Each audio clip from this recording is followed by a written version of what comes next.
So I just finished my Sam's run. As you can see, I got two of the 2x2 spare ribs and all the fixings, everything that we're gonna need for tonight. So let's get back to the house. Let's get cooking.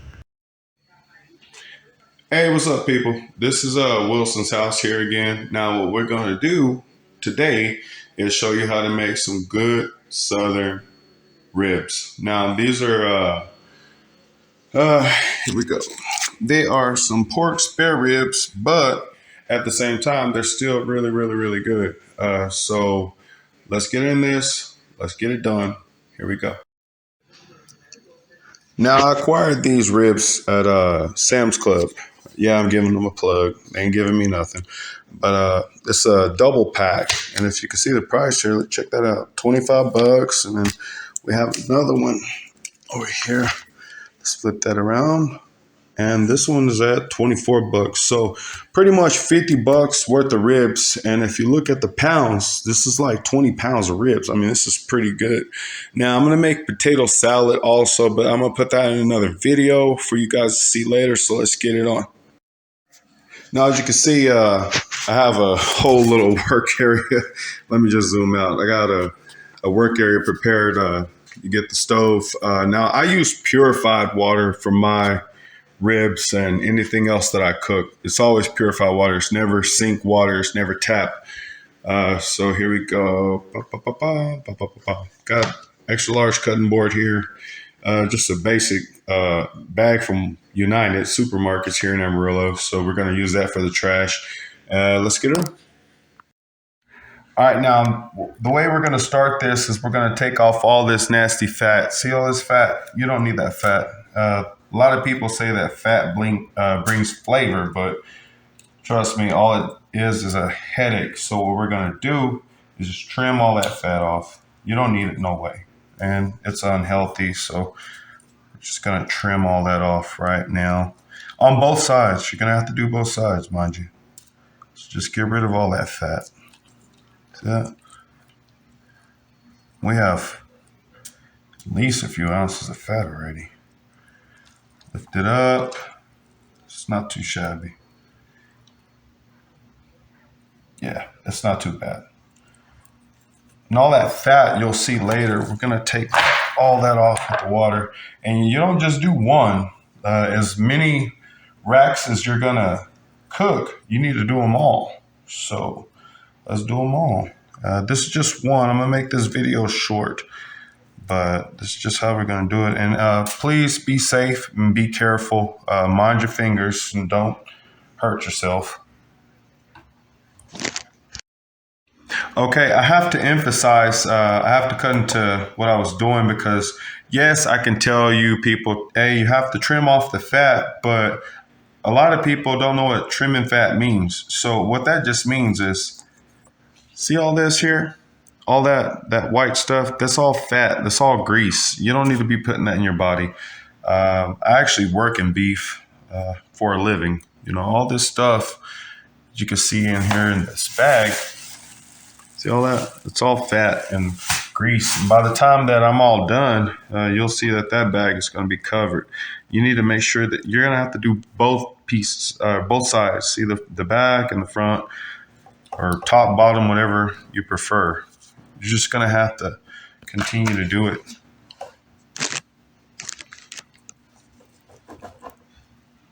Just continue to do it. Take it all off. We'll be back here in a minute. Okay, now everything's all cut up. All 4 racks are cut up. And as you can see, I have everything already ready. Like I said, I use purified water only whenever I cook. I have a smaller pan and then a larger pan. Let me stand out. Okay, got the strainer ready. This didn't fit inside this bowl. Those 4 racks, let me tell you, it's a lot. Now, once you get done cutting all that grease, look at all this. Let's get in here.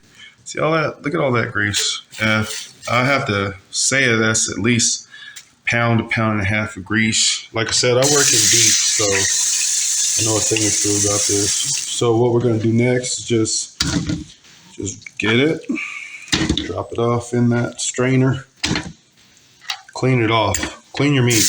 Always clean your meat. Don't trust that, hey, whoever processed this, they already cut it or cleaned it. No, trust me, they didn't.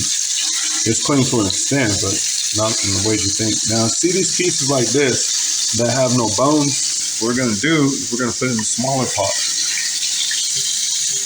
Pieces that have like a lot of meat, have a lot of bones, we're going to throw it into the bigger pot. It's just that simple. That's how we're going to do it. So let me get this all cleaned up. Let's get it done, and I will be back shortly. Okay, since now we have all the meat trimmed and we have it all washed, we have this, there's a bit of mess here. So what we're going to do is just rinse everything off first. Start with my knife, Ajax. I'm just rinsing off. The cleaning process is going to come later, like I say. We just want to rinse it all off. Right now, just put everything just away a bit. Board, all of it. Just rinse it off. Because what's most important is making sure that that grease don't seep down inside your sink. Just get it all rinsed off, all the things that you've used. Now, mind you, I already have an area prepared over here. Well, actually, I'm preparing. I ain't gonna lie. I'm actually preparing. I forgot to do it. But let's go ahead and just set this all aside right now. Aside. Have to remember, you have to think about E. coli and all those other different things. It's better to be clean. Protect your family, people. Be wary of E. coli. That stuff is some bad stuff. Okay, let's let it drain just a little bit. Just a wee bit. And this is taking too long, so let's speed up the process. I'm going to use the knife that I just rinsed off, squiggle it around in there. So there it goes. There we go. Okay, let's let that water seep just a tad. Okay, so now let's just go ahead and rinse that sink off.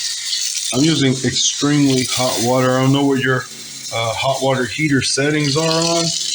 Mine are on super, super, super high all the time. I know it's kind of weird, but that's just what I do.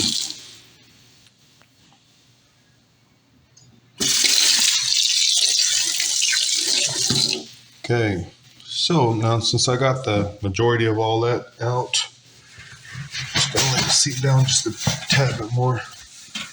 And take some paper towels. Then we're gonna clean this off because, like I said, you don't want all this stuff going down your drain. It's not good, especially being a homeowner or a renter. If you care about where you live, you want to make sure you take care of that stuff. Get all of that out of there. You don't want that going down your drain. We have one of these sifter things here. Knock that inside that little bin that we already have prepared. And then we're going to use a ton of Ajax. Mind you, sorry, I have to cut. You see, I already have the ribs going. It's on, all this is on high. See it? I got it on high, on the highest level that this Samsung stove has. And it'll be boiling here momentarily. We're at 207, so we'll see what happens later. So let's go ahead and do what we got to do. Let's clean it up. Like I said, you have to be careful for E. coli. The number one thing with beef, pork, E. coli, that's the number one thing. Keep your family safe, people. Make sure that all blood is cleaned with soap and hot water. Or if you use Clorox, that's your method, hey, go for it. Clorox works the best. But in this case right now, I got little babies in the house, so I'm just using Ajax and hot water. I'm just going to sanitize everything up. Clean it up real nice and proper. Just like that. Now if that's done, now the fun part.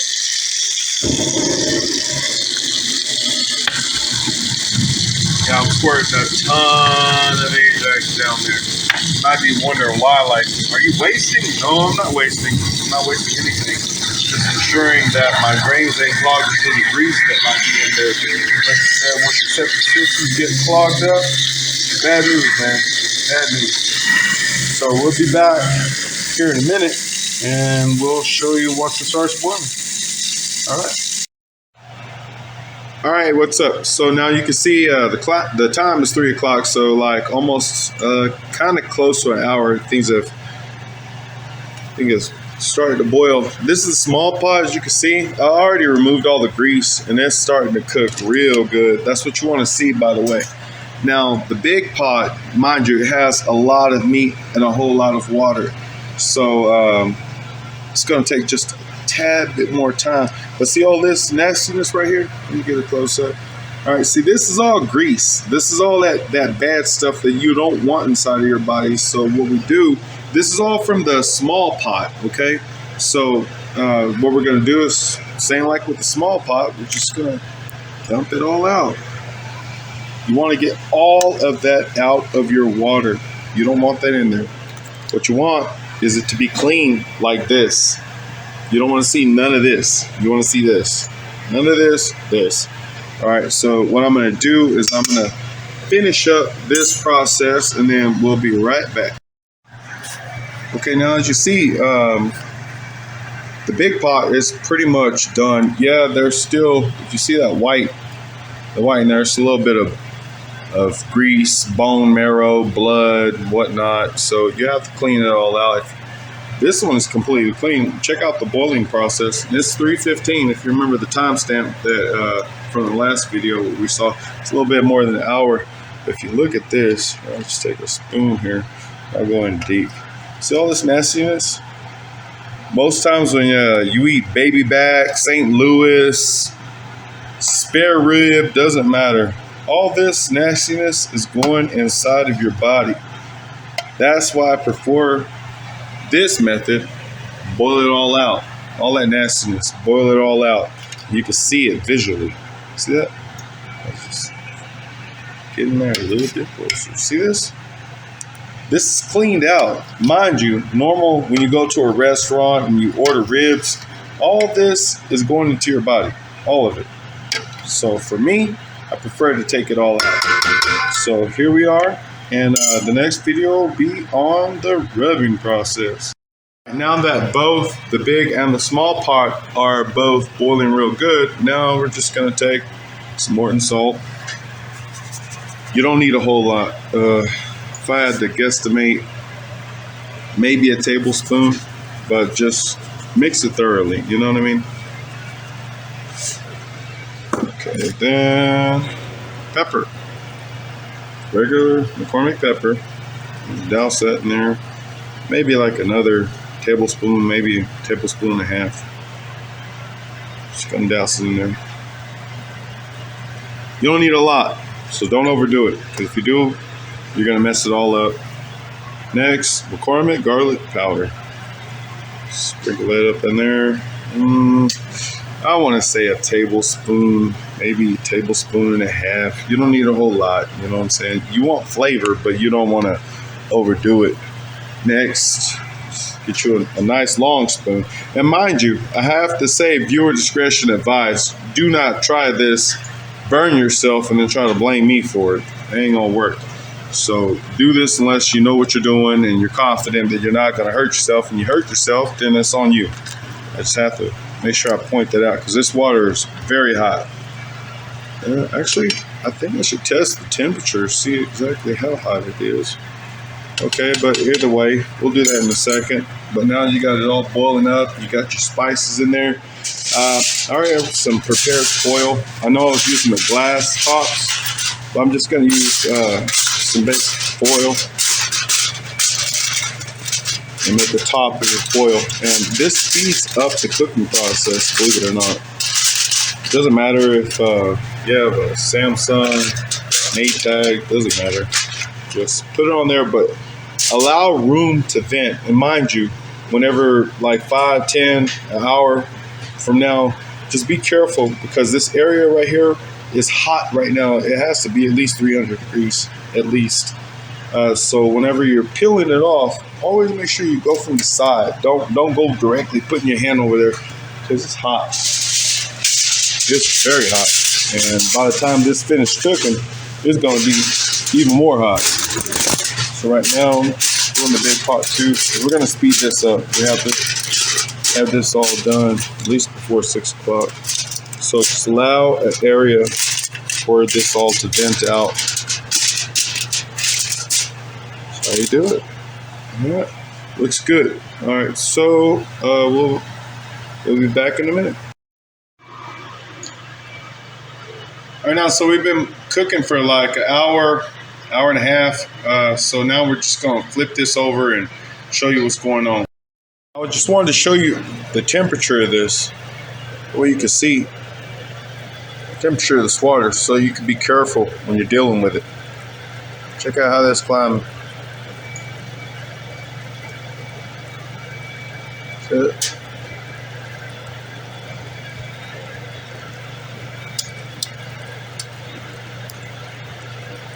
Almost at the peak. Yeah, we're at 220 degrees. Move this back over here. See, it's climbing down real fast. But we already hit 220 degrees. So you have to be careful with this water. Like I said, and I'm going to emphasize it again, your discretion advised. Only mess with this type of thing if you're confident you're not going to get burned. Please take your safety in account. All right, what's up, guys? Look, I can't stress enough how important it is to make sure that this grease, like the grease that you've collected, does not go down your sink. You don't need this going down your sink. Trust me, it clogs up after a while. Whether you're boiling chicken or beef, fajitas, it doesn't matter what you're boiling. You never, even if you're doing ground beef, never put grease down your sink. Always strain it, collect it, and then throw it in the trash, like I'm doing now. See that? Just like that. Just throw that stuff away. You're doing ground beef and you're not cooking very much, it does not even matter. Strain it in a smaller bowl. Never put grease down the drain. I just can't stress that enough. You know, you clean it out and then you rinse it with I'm going to put a little bit of Ajax in this. I can't really adjust the camera. Actually, I can. Let's do it. All right. So let's do it like that. So what I'm going to do is just put a little bit of Ajax in there with a little bit of water. Just like that. Take a little bit of paper towel. That way you're not getting all your stuff all nasty and dirty. We're just going to clean it like so. You know, just all you have to do is just make sure you get a good one time. Trash.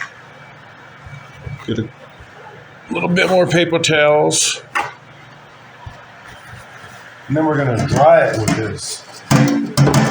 Just like so. That's exactly how we do it. See, so now there's no grease on here. Boom. That's how you do it. That's how you don't make a mess in your septic system. You don't have to worry about all these big repair bills later down the line. Okay, now the fire has been turned off for this. The smaller pot for about, I want to say about 8 minutes now. I had time to simmer down. Now this one here, the bigger pot, actually, you know, when you see the bones, zoom out, get back a little bit, that way you can see it. I'll zoom in from here. Okay, you see how the bones, like over here in this area here, see how they're starting to protrude out and the meat is not like on the bones anymore. Now it's gone down like that. That tells you that it's done. And with the meat tenderizer that I put on there, you see that bones there? You can see the bones. So when you see it like that, it's safe to just go ahead and turn it off. Take the foil off too. Just go ahead and let that simmer down by itself. See, this one's had about 5 to 10 minutes. So we're just gonna go ahead and make the process of emptying this out. These are bins that, these are foil containers that we're going to use to actually bake it. I have this already prepared for straining the juices out of the ribs, and then here is where we're going to do the rub. So let's get it on. I want to show you how I do it.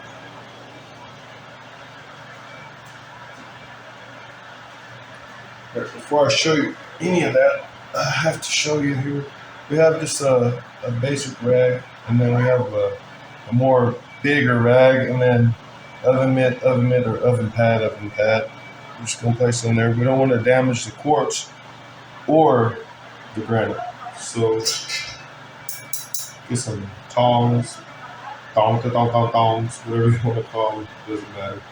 We're just gonna get these babies. We're gonna take this as hot water, one by one. Don't do multiple pieces. Do it one by one, because the reason for that is that some of these might be very, very, very brittle. Just want to get them all done. One. See, it's breaking apart. Shows if we did a good job. It's all in the boiling process. Once you get it boiled, and then you put that rub on there, you let that rub seep in for just a minute. I mean, I know people that they have to marinate their meat like all night in the refrigerator and all that stuff. This is not necessary, and trust me, this is probably way better than theirs ever will be. This is a really, really good recipe. Fall off the bone, man. You can't even take it out of the water without it falling apart. This stuff is so good. Hang on, hang tight, and there's not too many more pieces left, so we'll just get it all out of here. And I'll show you exactly how many there is. I'm actually like dumbfounded. So this is going to be enough ribs for, say, about two days. I'm not going to eat all this in one night. Even though we come from a family of 6, we're cooking for a family of 6. This is too much. Like 4 racks ain't nothing. When you cook it like I cook it, it's a lot. It's a lot. Trust me, man. It's a lot. So I'm moving it in like a figure 8 motion, just to see if I can find any more. Let me show you. Moving it like a figure 8 motion, see if I can find more. No, I found kind of like fishing in a way, not really. You want to get all that meat, all of it.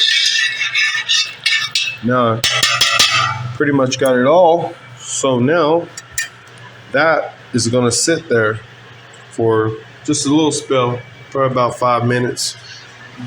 Show you the time. It says 6:10, so we're going to probably round up about 6:15, 6:18, maybe 6:20. Just give it time to just, thaw out, expel that heat just a bit, because we need it for the rub, and we can't be rubbing it when it's too dang on hot. And this water here, it needs to cool down just a bit so we could dump it out. And I'm going to show you what to do with this water, because you do not put this water down the drain, and do not throw it outside in the trash can. Oh my gosh, you're going to have flies, you're going to have animals, rats, you name it, all by your dumpster. And eventually, whenever they don't have no more food, they're going to come to your house. So it's best to just do it in the process I'm about to show you. All right, for this next step, as you can see, got the gloves on. What we're going to do is, once you put your gloves on, wash your gloves. Please wash your gloves. You never know what's on it. They're supposed to be sanitized and ready to go, but there's just no telling. Don't trust nothing, especially when it comes to your family. Always just be a little bit more cautious. Dry them up real good. Yeah, I'm drying them. You can see I'm drying them. All right, so next, okay, let's get a few pieces, right? Put them down. Now these pieces are still a little bit hot. Actually, they're really hot. But just gonna layer one rub, just like so. You don't need to do too much at one time. And then now we're gonna use this here, this bad boy. Now this here, I found that to be really, really good as far as a rub. So we're gonna use this as the rub, okay? Don't be stingy. You have to remember this coming to your family, so don't be stingy. Make sure you get it all doused up in there. Just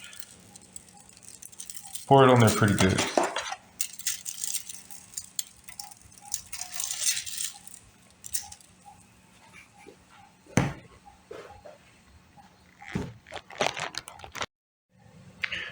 Now, what you do now is just hold it.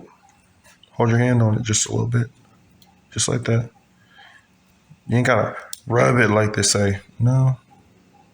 It's still warm. Or actually, it's hot. So just hold your hand down on it. Just like that. Just like that. And continue to sprinkle. Like if you see pieces that don't have no seasoning on it, just pour some more. Like I said, don't be stingy. It's for your family. Flip them over. Like so. All the ones that you have in here in the pan, flip them over. More seasoning. Just like so. And you're gonna do them all. Make sure you get them all of them. Every single piece that you made or that you cooked. You're gonna do the same thing. Just hold it down. Hold it down. See how it turns colors? See that? How you press your hand on it? The heat from your body and the heat from the meat is just gonna naturally just absorb in there. It's crazy. It's like magic, but it works, and it works really good. So I'm gonna finish up this process, finish all of them, and then we'll be right back. All right, see, after we finished seasoning them, I went ahead and I put the ribs in the oven at 400 degrees, and they don't need a lot of time. As you can see, they're already crisping up real nice. So if I had to guesstimate, put them in the oven at 400. If you want 400, you could do 350 for like 15 minutes, and then change pans or take them out, and then we'll show you the next process after that. But they don't need no more than 15 minutes, whether it's a full tray or half a tray. 15 minutes at 350. If it's like what you see here, I put it at 400, but I'm doing it for like 10, 15 minutes top. It's just because I'm making so much and I got a whole lot of stuff going on. But we'll get it on, and I'll show you what to do. All right, so here we go. If you remember the timestamp, here we are this time later. This is some pretty good stuff. I've already tested a little bit. I just want to show you just a small piece. Look at how it just falls off the bone. See that? I want somebody to enjoy that, so I don't want to take it completely off. I'll just show you a corner over here. Check that out. See that? Man, this stuff is so tender. It is so good. It's so juicy. I highly recommend you to try it, and I promise you're going to love it. I use this KC Masterpiece, the American Original. This is the one that I like for right now. I used to use Jack Daniels. I used to use a whole bunch, but for me right now, this is the one that, when it comes to soul food, I think that this one touches it, touches that just a little bit. For recap, here we are. This is a side note, but yeah, check this out. Cheesy macaroni and cheese with extra cheese, extra cheese. It's some good stuff. But on the side video, we have that potato salad, but you have to look at the other video for that one and that recipe. Be good, be safe, be smart. Love you guys. Check us out. Bye.